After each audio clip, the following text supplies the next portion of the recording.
Bonjour à tous. Comment créer la tension et le suspense? Tout d'abord, montrer, ne racontez pas. Toute histoire est racontée, narrée.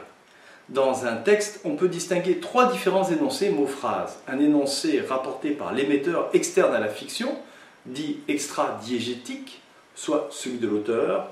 Un énoncé intra-diégétique, directement issu des personnages principaux, leurs paroles, pensées et actions, ainsi que de tous leurs récepteurs allocuteurs. Enfin, un énoncé généré par le cadre spatio-temporel, les lieux, circonstances et moments du discours, bref, la situation du récit, comme une description de paysage, d'un événement ou la diffusion d'une information fictionnelle, etc. On distingue deux modes narratifs, le raconter et le montrer. Dans le premier, le raconter, la médiation du narrateur, celui qui dans le texte raconte l'histoire, n'est pas masquée. Elle est visible, apparente. Le lecteur sait que l'histoire est racontée. Exemple, le lecteur n'a peut-être pas oublié qu'à un moment, avant d'apercevoir la bande nocturne des truands, Quasimodo, inspectant Paris du haut de son clocher, n'y voyait plus briller qu'une lumière, laquelle étoilait une vitre à l'étage le plus élevé d'un haut et sombre édifice, à côté de la porte Saint-Antoine. Cet édifice, c'était la Bastille, cette étoile, c'était la chandelle de Louis XI. Victor Hugo, Notre-Dame de Paris. Dans ce mode, les scènes ont une tendance au résumé et se caractérisent par une visualisation moindre. Les 2 semaines qui précédèrent le mariage laissèrent Jeanne assez calme et tranquille, comme si elle eût été fatiguée d'émotions douces, Maupassant, Une vie. Dans le second mode, narratif, celui du montrer, tout est fait pour donner au lecteur l'impression que l'histoire se déroule sans distance sous ses yeux, en temps réel. Les paroles semblent directement prononcées par les protagonistes ou prédomine le style direct. Les scènes se caractérisent par une visualisation forte, accompagnée de personnages et d'une abondance de détails. On fortifie l'effet du réel. L'échelle, lancée en arrière, resta un moment droite et debout et parut hésiter, puis oscilla. Puis tout à coup, décrivant un effrayant arc de cercle de 90 pieds de rayon, s'abattit sur le pavé avec sa charge de bandits, plus rapidement qu'un bon levis dont les chaînes se cassent. Il y eut une immense imprécation, puis tout s'éteignit, et quelques malheureux mutilés se retirèrent en rampant de dessous le monceau de morts. Une rumeur de douleur et de colère succéda parmi les assiégeants au premier cri de triomphe, Quasimodo impassible. Les 2 coudes appuyés sur la balustrade regardaient. Il avait l'air d'un vieux roi chevelu à sa fenêtre. Victor Hugo, Notre-Dame de Paris. Même si les 2 modes se mélangent dans un texte, un auteur de récits d'aventure, de science-fiction ou de fantasy devra utiliser le plus souvent le mode narratif du montrer. Il est la boussole indiquant le nord de l'immersion et de l'action. Montrer a l'avantage de produire une impression, dire ne suscite que peu en comparaison. Dans le mode du raconter, on reste à la surface. Dans celui du montrer, on plonge dans le texte. Les mots nous éclaboussent de leur réel, la force de l'immersion nous emporte. Flaubert voulait que l'auteur fût absent de son œuvre, comme Dieu est absent de l'univers, qu'on sente partout sa main, sans qu'on la voie nulle part. Une des difficultés dans le mode du montrer est d'éviter de rompre de façon trop nette le récit et de faire que la description soit assumée par l'auteur d'une manière visible. Mais comment effacer au maximum les signes démarcatifs de son intervention? Pour ce faire, on délègue la prise en charge des séquences de description, comme la peinture d'un décor aux personnages. On utilise leur vision, leurs paroles, leur action. Ce dispositif se complète par un système de justification amenant une pause dans l'histoire. Les moyens pour y parvenir sont multiples, comme l'arrivée en avance du héros ou le besoin de se reposer. Il se renforce aussi par un lieu ou endroit propice, une hauteur, une fenêtre, et une situation spécifique, découverte d'un habitant, d'un pays étranger, capture d'une créature ennemie, permettant l'échange d'informations géopolitiques. Les digressions que l'auteur utilise pour passer des informations nécessaires sur son monde et qui transitent par le prisme des personnages doivent toutes posséder un lien logique, naturel avec le protagoniste, telle son ambition, sa fonction, ses souvenirs, ses projets, etc. Pour les rendre dynamiques, on doit entendre, reconnaître la voix du héros comme un tic de langage, entrecouper le le débit instructif par des réflexions propres à l'intervenant, sentir ses interrogations, ses préoccupations. On doit donner l'impression du suivi réel d'une véritable pensée. Autorisez-vous à passer du coq à l'âne qu'une fois trouvées des transitions cohérentes. Exemple, dans le cycle des monarchies de l'ombre, un personnage dit ceci. Sa désobéissance à l'ordre sanguinaire du général Wuxi, son supérieur, qui pouvait entraîner son emprisonnement ou sa mort, s'imposa un instant à lui. Depuis son départ, Zhao repoussait l'accomplissement de l'ordre de son supérieur, qui imposait la vie ou la décapitation à tout prisonnier, refusant sa conversion à Zargoz. Toute personne instruite ne pouvait ignorer la fidélité dévouée du peuple Tsei au culte des ancêtres. Les soldats Tsei, défaits de ce matin, préféreraient tous la mort. Ce choix a l'apparence de vain. Il n'en possède que la couleur.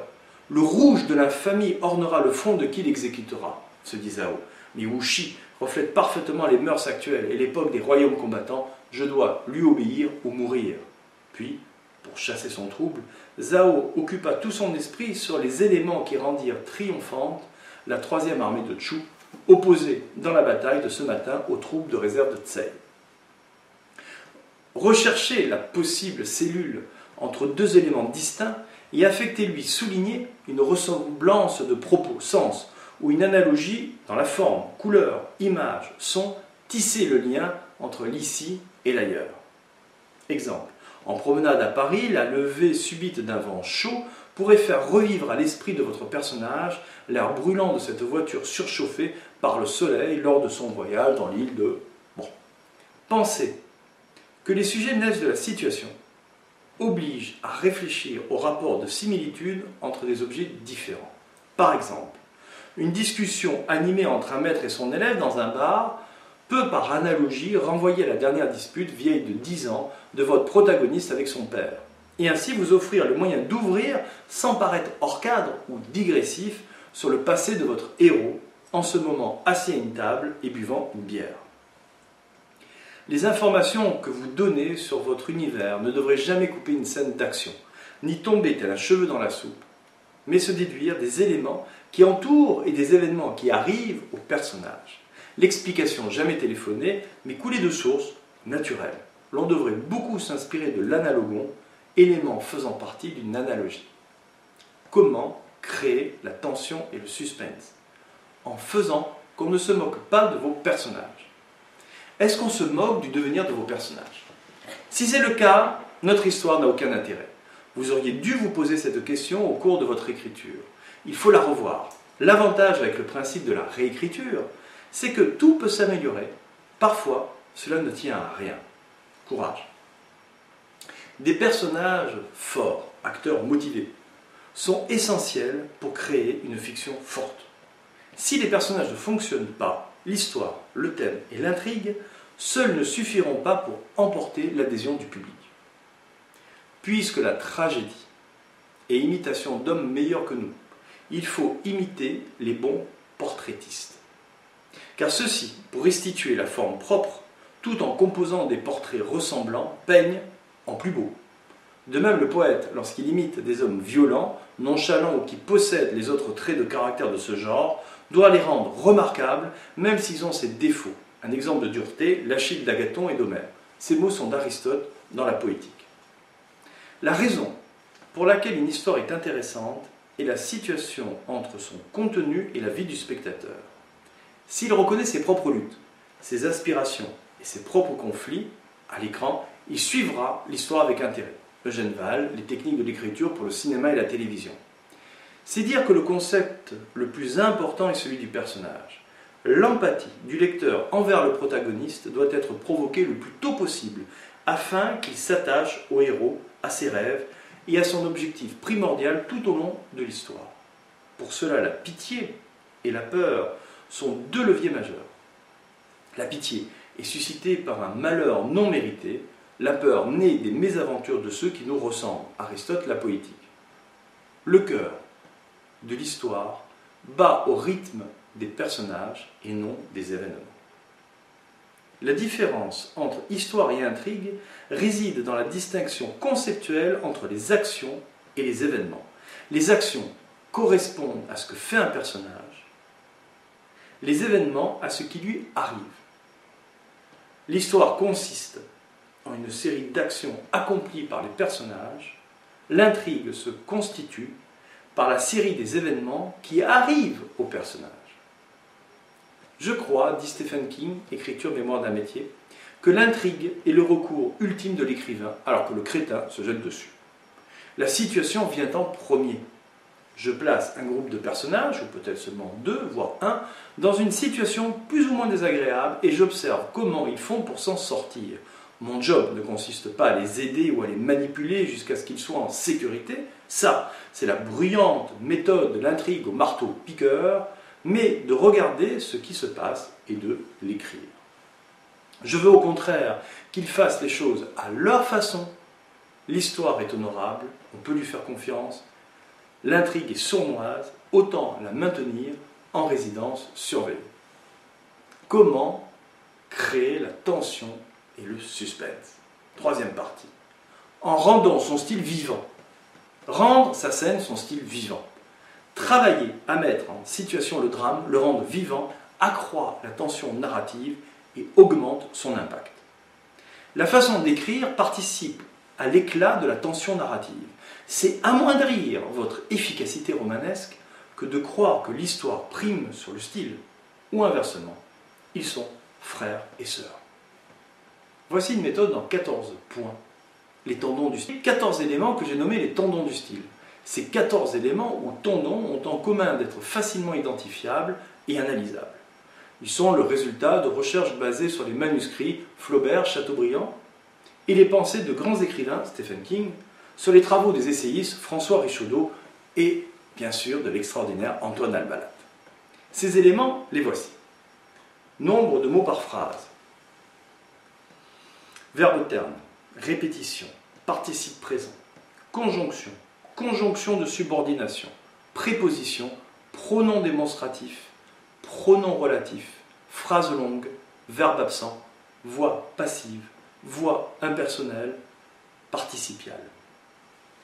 Une fois ces 14 tendons identifiés, j'ai étudié leur fréquence pour former mes tableaux dans 6 livres pris pour référent. Fréquence que j'ai répartie en 3 valeurs, haute, moyenne et basse. Alors, ces tableaux, les voici. Voilà, ils sont regroupés ici, dans ce livre, Comment mieux écrire, raconter l'histoire et réussir sa fantaisie. Voilà. Ces pourcentages que vous voyez ici sont le résultat de moyennes réalisées sur les ouvrages suivants: Notre-Dame de Paris, Les Trois Mousquetaires, L'Élixir de vie, Hugo, Dumas, Balzac, Madame Bovary, Flaubert, Les Liaisons dangereuses, Laclos, Salammbô, Mémoire d'outre-tombe de Chateaubriand. L'objectif est d'avoir les pourcentages les plus faibles. Vous me rétorquerez avec justesse que vous connaissez d'illustres écrivains qui ont dépassé mes maximums, quand vous les aurez lus. Je vous répondrai que sauf à être vous-même un grand écrivain, personne n'est sûr d'avoir assez de talent pour se faire pardonner ses défauts. Personne. De prime abord, travailler à la diminution de ces 14 éléments dans un texte, cela n'a l'air de rien. Mais ce genre de correction a une grande portée lorsqu'il se fait sur des pages et des pages. Le travail sur le fond modifie la forme et vice-versa. Delacroix s'est bien rendu compte des difficultés que présente l'art d'écrire, supérieures selon lui aux difficultés de l'art de peindre. Pour peu, dit-il dans ses œuvres littéraires, que j'ai fait de littérature, j'ai toujours éprouvé que, contrairement à l'opinion reçue et accréditée, il entrait véritablement plus de mécanique dans la composition et l'exécution littéraire que dans la composition et l'exécution en peinture. Il est bien entendu qu'ici, mécanisme ne veut pas dire ouvrage de la main, mais affaire de métier, dans laquelle n'entre pour rien l'inspiration. J'ajouterai même, mais pour ce qui me concerne, et eu égard au peu d'essais que j'ai fait en littérature, que dans les difficultés matérielles que présente la peinture, je ne connais rien qui réponde au labeur ingrat de tourner et retourner des phrases et des mots pour éviter soit une consonance, soit une répétition. J'ai entendu dire à tous les gens de lettres que leur métier était diabolique et qu'il y avait une partie ingrate dont aucune astuce ne pouvait dispenser. Ben oui, il y a des astuces. Pour calculer aisément les valeurs indiquées dans les tableaux que je vous ai montrés, aidez-vous d'un correcteur. Je vous conseille le logiciel, celui-ci, Antidote 8 de Druide Informatique. C'est sans doute l'outil le plus important de l'écrivain après son esprit, ses doigts et sa langue. Alors, le logiciel Antidote, en plus d'être un correcteur graphique précis, ça va vous enlever déjà le blocage de fautes d'orthographe, avec multiples dictionnaires et guides linguistiques, comme vous pouvez le voir, citations aussi. Il est aussi le plus fabuleux des guides pour nous faciliter, entre autres, le voyage extraordinaire dans le pays des co-occurrences, que l'écrivain présent ou en devenir se doit de connaître intimement. Alors, que sont les co-occurrences? Le petit Robert en donne cette définition. Présence simultanée de deux ou plusieurs éléments ou classes d'éléments dans le même énoncé. Le petit Larousse, illustré 2013, la suivante. Apparition dans un même énoncé de plusieurs éléments linguistiques distincts, relations existant entre ces éléments. Éclairons cette définition aride par un exemple. Disons que dans votre roman, vos protagonistes arrivent à une colline. Vous voudriez la caractériser, mais vous vous faites une telle montagne de cette description ouvrant votre nouveau chapitre que vous êtes toujours aussi court à plat, même après plusieurs heures sur votre page où ne se dresse que deux mots, la colline. Prenez alors un dictionnaire de concurrence, il existe des dictionnaires sur tout. Personnellement, j'utilise celui d'Antidote, que je trouve excellent. Et voyez toutes les utilisations faites avec ce terme et lisez les citations d'écrivains où colline apparaît. Vous allez être surpris du nombre. Vous découvrirez que ce terme a été accolé à plus de 70 épithètes. Boisée, verdoyante, aride, basse, arrondie. 15 sujets, la colline surplombe, domine, borde, forme, dresse. 18 compléments directs, gravir, descendre, dévaler. 35 autres compléments juchés sur une, construits en haut d'une, mais aussi de compléments nominaux, de noms, d'adjectifs, bref. De quoi la visualiser de mieux en mieux. Il arrivera forcément un moment où vous pourrez la décrire facilement, elle et son paysage, comme j'ai pu faire avec la mienne. Voilà ce que j'ai pu écrire en quelques heures, après tout un après-midi bloqué, mais vraiment bloqué, sur la première ligne, et ce grâce à une intense réflexion nourrie des outils qu'offre Antidote. Alors, cet extrait vient de ce livre, là-dedans. Le sommet venteux de la colline rocheuse où s'était déroulée la cérémonie se composait de pierres à demi couvertes de bruyère et de ronces. Il dominait un paysage aux arbres maigres, aux sous-bois sombres, aux plateaux et aux vallons resserrés par des aspres chauves, arides, tels des casques rouillés, bordés deçà et delà de rangées sauvages et de vignes mortes. En bas, une rivière saignait, par endroits une argile rouge. Elle baignait une prairie où fleurissaient sur un côté les tentes du campement de Zao, un ciel gris moutonné traversé par un vent mordant. Voilà. Alors je donne cet extrait pour vous dire que sur la colline, je n'avais pas spécialement d'idée, mais j'ai regardé les concurrents, j'ai lu les citations, et au fur et à mesure, elle s'est dessinée dans mon esprit. Voyager dans les concurrents, c'est le trajet le plus rapide pour étudier les mots dans leur utilisation quotidienne. C'est aussi le moyen d'augmenter votre éloquence. La véritable éloquence consiste à dire tout ce qu'il faut et à ne dire que ce qu'il faut. La Rochefoucauld. Quatrième partie, comment créer la tension et le suspense. En maîtrisant les 5 battements de la tension dramatique. Afin de vérifier l'effet de votre chapitre ou de votre roman, je vous propose une nomenclature en 5 parties, couvrant la plupart des champs riches en tension dramatique. L'énigme, la dispute, la menace, le défi, la maladie, le choix, le projet. Le déterminant le là est utilisé à meilleur escient, car vous ne devez prendre en ligne de compte que les événements ou actions impactant fortement la vie de votre protagoniste sur le moment ou à plus ou moins long terme. Aux 3 sommets dramatiques, correspondant aux 3 actes du théâtre classique, début, milieu, fin, j'adjoins 2 états de crise. Ce qui nous donne une difficulté exposée, le début classique, qui évoluerait en problème, pivot dramatique, puis en confrontation, milieu classique, enfantant presque une solution, presque sauvé, presque vainqueur, fausse fin, pivot dramatique, trop instable, vite chamboulé, pour relancer le suspense avant d'aboutir à la résolution, fin classique, bonne ou malheureuse, de la tension dramatique. Voilà la théorie en action, l'énigme. Une interrogation soulevée, difficulté, évolue en énigme ou en mystère, problème à résoudre. Elle entraîne une enquête, confrontation, qui semble conduire à une solution, presque, mais un élément remet tout en cause, puis rapidement la lumière se fait jour, résolution. La dispute.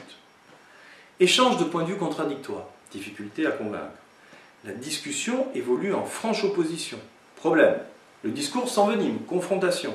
Un compromis semble se trouver, presque, mais un élément remet tout en cause, puis rapidement le débat est clos, résolution. La menace. Un risque se dessine, difficulté à envisager. Le danger se fait pressant, problème. L'affrontement est inévitable, confrontation. La victoire est pressentie, presque, mais un élément remet tout en cause, puis rapidement le vainqueur est désigné, résolution. Le défi. Des provocations répétées, difficulté à craindre. Un défi lancé, problème, le gant est relevé, confrontation, la victoire semble acquise, presque, mais un élément remet tout en cause, puis rapidement le gagnant est départagé, résolution. Pareil pour la maladie, santé se détériore, diagnostic mauvais, maladie combattue, le rétablissement ou l'aggravation s'amorce, mais un élément remet tout en cause, puis rapidement le cas pathologique est réglé, résolution. Le choix, décision contestée, le choix est lourd de conséquences, problème, l'affrontement est inévitable, confrontation, un arrangement semble trouvé, presque, mais un élément remet tout en cause, puis rapidement tout se dénoue, résolution. Pareil pour le projet, difficile, des réticences surgissent, problème, l'opposition est manifeste, confrontation, une solution semble apparaître presque, mais un élément remet tout en cause, puis rapidement tout est joué, résolution. Dans une histoire, l'intensité dramatique de l'intrigue principale se porte sur tout le roman, avec une fin espérée en point d'orgue. Mais sans conflit répété, le pouls du récit risque de ne battre que le désintérêt, avec le handicap de voir débrancher le public avant l'électrochoc ultime. Aussi, les péripéties secondaires, en lien avec le thème cardinal, viennent-elles électrifier, avec leur lot de surprises et de retournements situationnels, la ligne narrative majeure. Surveiller la cadence de vos tensions dramatiques vous aidera à vérifier le bon fonctionnement de l'ensemble. Un cardiogramme plat, de tension sur plusieurs dizaines de pages, est peut-être le signe avant-coureur d'un intérêt déjà mort. Des disputes sans confrontation, des choix qui ne font jamais problème ou des risques sans danger sont des signaux d'alarme à ne pas négliger. N'oubliez pas que sans agression, il n'y a pas montée d'adrénaline. Ne perdez jamais l'atteinte de cet objectif. Gardez l'attention de votre lecteur jusqu'à votre point final. Un conseil. Il faut juxtaposer sa ligne narrative sur un horizon dramatique. Juxtaposer. C'est-à-dire résumer sa ligne narrative, les principales séquences du récit, en dehors de tout effet stylistique et scénaristique, comme les fausses pistes et les intrigues secondaires, pour en vérifier sa vraisemblance ou sa nécessité dans sa situation. Vérification du lien réel entre les événements et sa vérité au sujet de la condition humaine à la lumière du conflit et de l'intérêt, soit l'horizon dramatique. Avec cet exercice, grand nombre de fictions, sans leur développement, sentiront sans doute le déjà-vu, mais sans tout le clinquant de son spectacle. Vous saurez vite si le squelette de votre histoire marche droit ou de guingois, s'il peut pénétrer jusqu'à la moelle les os de votre auditoire, et cela, mieux vaut vite le savoir. Lovecraft nous dit « Soyez certains de consacrer autant de temps et de soins à la mise en forme du synopsis qu'à la rédaction du texte proprement dit. Le synopsis est le véritable cœur de l'histoire. Le travail d'écriture vraiment créatif s'accomplit au niveau du synopsis, à partir duquel il crée et donne forme à l'histoire. » Dernière partie, comment créer la tension et le suspense. Le suspense, nous dit Alfred Hitchcock, est le moyen le plus puissant de soutenir l'attention du spectateur, que ce soit le suspense de situation ou celui qui incite le spectateur à se demander « et maintenant, que va-t-il arriver ?» Le suspense, ce n'est ni la surprise ni la peur. Ce n'est pas lié non plus au mystère. Il faut de l'émotion, un ingrédient nécessaire au suspense. L'émotion, peut-être une peur ou un désir. Les personnages sont impliqués, ainsi c'est une personne qui dans une scène fouille une pièce, est un personnage sympathique. Vous doublez l'émotion du spectateur. C'est ce qui se passe à Grace Kelly dans Rear Window, Fenêtre sur cour, quand elle fouille la chambre du meurtrier. La surprise, comparativement au suspense ou à la curiosité, est une émotion éphémère. Pour distinguer la surprise du suspense, Alfred Hitchcock, dans son dialogue avec François Truffaut, insiste sur la différence entre ces deux effets. Elle est très simple, et pourtant il y a fréquemment, dit-il, confusion dans les films. Vous avez raison. Prenons par exemple, nous sommes en train de parler. Il y a peut-être une bombe sous cette table. Il ne se passe rien de spécial et tout d'un coup, boum, explosion. Le public est surpris, mais avant qu'il ne l'ait été, on lui a montré une scène absolument ordinaire, dénuée d'intérêt. Maintenant, examinons le suspense. La bombe est sous la table et le public le sait. Il sait aussi que la bombe explosera à 1h. Et il sait enfin qu'il est 1h moins de quart. Il y a une horloge dans le décor. La même conversation anodine devient tout à coup très intéressante parce que le public participe à la scène. Il a envie de dire au personnage qu'il y a une bombe. Dans le premier cas, on a offert au public 15 secondes de surprise. Dans le deuxième cas, nous lui offrons 15 minutes de suspense. La conclusion de tout cela est qu'il faut informer le public chaque fois qu'on le peut. Je vais vous donner à propos de Jeunes et Innocents un autre truc pour créer le suspense. Il s'agit de donner au public une information que les personnages de l'histoire ne connaissent pas encore. Grâce à ce principe, le public, quand c'est plus long que ses héros, il peut se poser avec plus d'intensité la question « Comment la situation va-t-elle pouvoir se résoudre ?» Tourner des films pour moi signifie avant tout, dit Alfred Hitchcock, raconter une histoire éventuellement invraisemblable, mais qui ne doit jamais être banale. Il est préférable qu'elle soit dramatique et humaine. Le drame, c'est une vie dont on a éliminé les moments ennuyeux. Le premier travail, c'est de créer l'émotion, et le deuxième travail, c'est de la préserver. Ensuite, la technique entre en jeu, sans virtuosité. La beauté des images, des mouvements, les effets, tout doit être soumis et sacrifié à l'action. Le suspense active une tension liée à l'attente. Le lecteur en sait plus que le personnage, par rapport à un danger vital menaçant une victime sympathique, proche du public pour l'identification.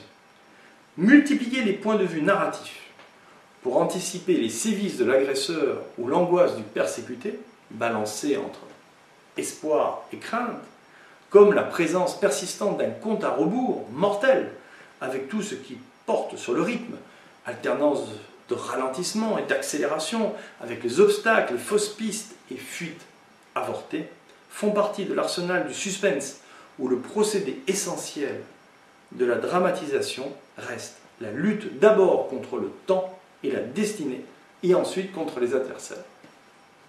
Comment créer la tension et le suspense, dernière partie, en vous mettant dès aujourd'hui, dès demain, à écrire. Décidez à aller au bout du mot fin de votre récit. Vous voulez écrire, lancez-vous. Et pour vous, c'est le dernier conseil. Recherchez la simplicité et le relief. Voilà l'idéal. Le naturel et la simplicité sont la vraie énergie. Le don d'écrire avec naturel n'est pas une attitude consciente ou inconsciente. Elle s'acquiert, le naturel s'acquiert. C'est presque toujours par le travail qu'on l'obtient. On peut même dire que le naturel est le résultat de l'effort. Gardez à l'esprit que si le talent du conteur est primordial, le talent littéraire lui est secondaire mais essentiel. Et que le plus recherché reste l'originalité. L'originalité réside dans la façon de dire les choses, de verbaliser les idées, de faire valoir le fond. On n'atteint l'originalité que par le mot naturel ou l'expression créée. Les deux ne font qu'un chez les grands écrivains. L'expression créée est chez eux toujours naturelle, parce qu'elle est le mot qu'il fallait trouver pour caractériser une nuance nouvelle, un rapport inédit, une pensée neuve. L'originalité est un effort incessant. Elle consiste à dire mieux, à adhérer énergiquement, à chercher le mot propre, juste, à trouver l'image neuve en relief. Et alors vous serez écrivain, en dépit des cours de littérature, de la grammaire et de l'orthographe, nous dit Antoine Albalat. Vous voulez écrire? Écrivez. Pensez RCL, réécriture. Correction, lecture. Et si un jour vous entendez un cuistre, ou un de ceux qui donnent leur avis comme on se mouche, sans aller plus loin que le bout de leur nez, vous affirmez que vous n'êtes pas fait pour l'écriture, souriez-lui. Et plutôt que de vous perdre en vains discours, partez parfaire votre réécriture. Et pensez peut-être à cette citation de Voltaire. Je me souviens que mes rivaux et moi, quand j'étais à Paris, nous étions tous fort peu de choses, grands compositeurs de rien, pesant gravement des œufs de mouche dans des balances de toile d'araignée. Vous voulez écrire? Écrivez. Avant de vous quitter, permettez-moi ces 3 dernières recommandations. Antidote. Le remède de la page blanche. Comment mieux écrire? Ah, c'est une boîte à outils formidable. Cette compilation d'Antoine Albalat, pour qui veut comprendre le style. Bientôt, une nouveauté. Comment il ne faut pas écrire? Excellent. Et l'art d'écrire enseigné en 20 leçons pour vraiment, si vous voulez, comprendre l'esprit du style. Si vous voulez vous évader, je vous conseille aussi L'Empire du Dieu cornu de Richard Forrest. Très fort dans la concision et dans la précision des mots. Et bien sûr, je ne peux que vous conseiller les cours, nos cours, pour comprendre la théorie et passer à la longue pratique. Venez nous rejoindre, nous allons revoir tout cela dans le détail, tellement de choses encore. À très bientôt et bonne écriture.